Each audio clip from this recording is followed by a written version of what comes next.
আসসালামু আলাইকুম।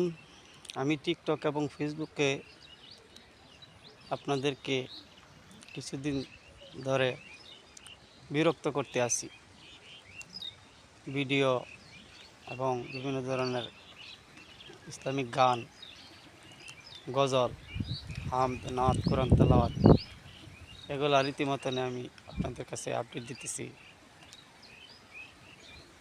তাহলে আমার উদ্দেশ্য একটা রয়েছে।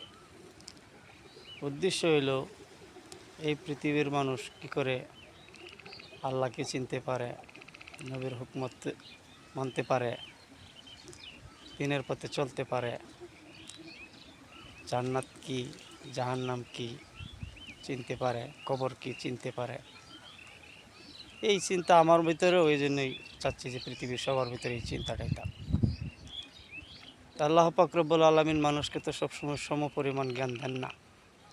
যতটুকু জ্ঞান আল্লাহ পাক রব্বুল আলামিন দেন ততটুকু কাজে লাগাইতে আল্লাহ বলেছে।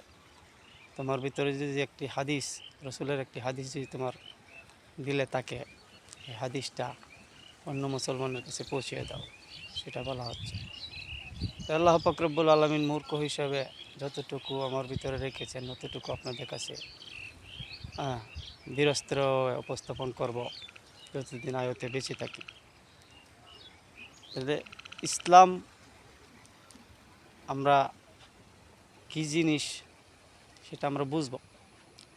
ইসলামের উপর কেউ চলাফেরা করলে কি হবে, তার কতটুকু আমোদ হবে, তার কতটুকু শান্তি হবে, ইসলামের উপরে চলাফেরা করলে সেটা অনুভব করতে পারবে।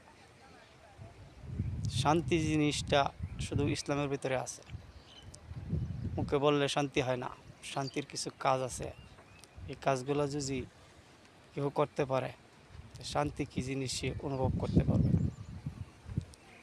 যেমন ধরেন, 1 নম্বর সে পড়ল লা ইলাহা ইল্লাল্লাহ, আল্লাহ ছাড়া কোনো মাবুদ নাই, আল্লাহ ছাড়া কোনো ইলাহ নাই, আল্লাহ ছাড়া কোনো রিজিকদাতা নাই, আল্লাহ ছাড়া কোনো আইনদাতা নাই, বিধানদাতা নাই।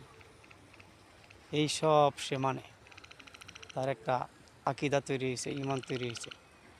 ঈমানের পর আল্লাহ পাক রব্বুল আলামিন বলছেন যে ঈমান যা আনছ এটা সাক্ষী প্রমাণ লাগবে। কি সাক্ষী? জমিনে সেজদা দিতে হইব, সেজদা দেয়া এটা বুঝাইতে হইব।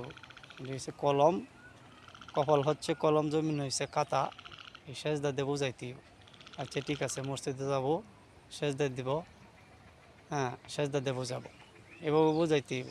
এভাবে করিয়া তুমি শান্তির দিকে চলে যাবা। যখন তুমি সেজদা দিবা তখন সেজদা হবে আল্লাহর পায়ে, তখন আল্লাহ পাক রব্বুল আলামিন তোমার জিম্মাদার হবে, তখন তোমার শান্তি হবে। আর নয়তো দুনিয়াতে পাখির মতো উড়ো, বেড়ার মতো চড়ো, গরুর মতো ঘুরো, এতে কোনো আপত্তি নেই আল্লাহ পাক রব্বুল আলামিন।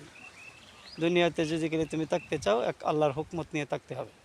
আল্লাহর হুকমত জমিনে তৈরি করো, আল্লাহ তোমাকে ভালোবাসবেন, তোমাকে শান্তিময় জীবনযাপন দেবেন। আখিরি দাওয়ানা আনিল হামদুলিল্লাহি রাব্বিল আলামিন।